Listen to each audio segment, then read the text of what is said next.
My parents' marriage was pretty much over by the time I was born.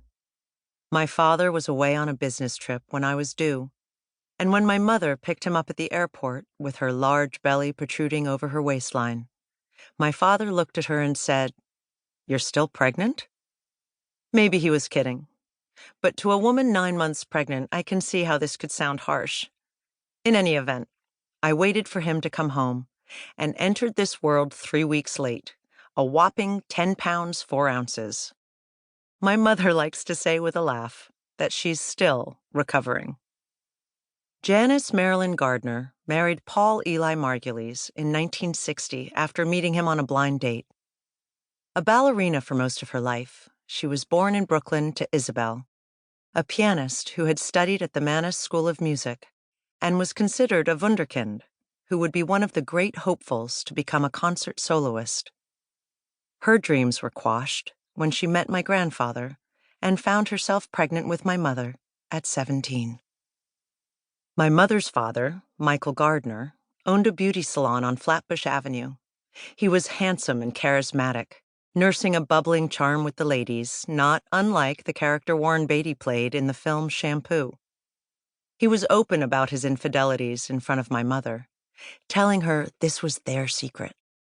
In doing so, he made her feel special, made her his accomplice, having enough trust in her to keep this secret from my grandmother. She became his ally, too young to realize that she was joining him in his deceit. My mother tells me ballet saved her life. From the age of 10, she took the long subway ride from Flatbush Avenue to the School of American Ballet in Manhattan every day by herself. Ballet shielded her from a home fraught with tension, alcohol, and an unhappy marriage. She became a member of the American Ballet Theater Company right after ballet school and stayed with them for 2 years. At the time, it was called the Ballet Theater. It eventually became ABT. As she said, "I left because I didn't feel I was strong enough on my toes to go any further than the chorus. I just wasn't good enough to be a soloist."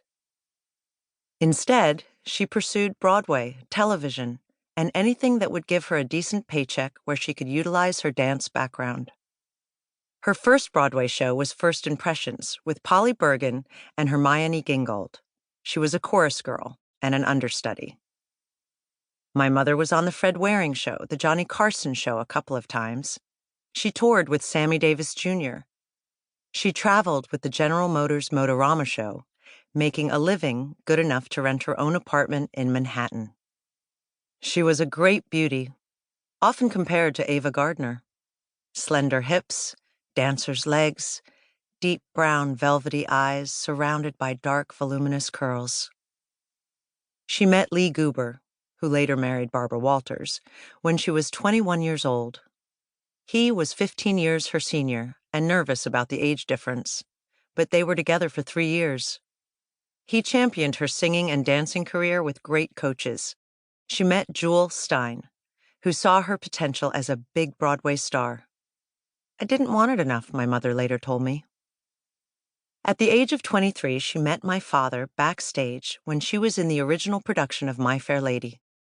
He was extremely handsome, smart, charming, and stylish, proffering humor and intellectual conversation. After their first date, he walked her to the lobby of her Upper West Side apartment, hoping she would invite him up. When she bid him good night at the door, my father gazed into her big brown eyes and said, "I can hope, I can think, and I can wait." She had never met anyone like him. My father came from a good family. He was Ivy League, she mused when reminiscing about their first date. His father, Irving Margulies, was in the leather business, mostly for upholstery. His mother, Henrietta Greenspan Margulies, was a lawyer. They lived in an impressive home in Riverdale. They were respected members of their community. They put both their sons, my father and his younger brother Michael, through the private Horace Mann School in New York and then Dartmouth College, where my father majored in philosophy. By the time my mother came into the picture, my father was newly divorced, having just ended a short-lived marriage, and had dropped out of Columbia Law School after 1 year. His explanation for dropping out? I was always in the philosophy library. I had no interest in the law.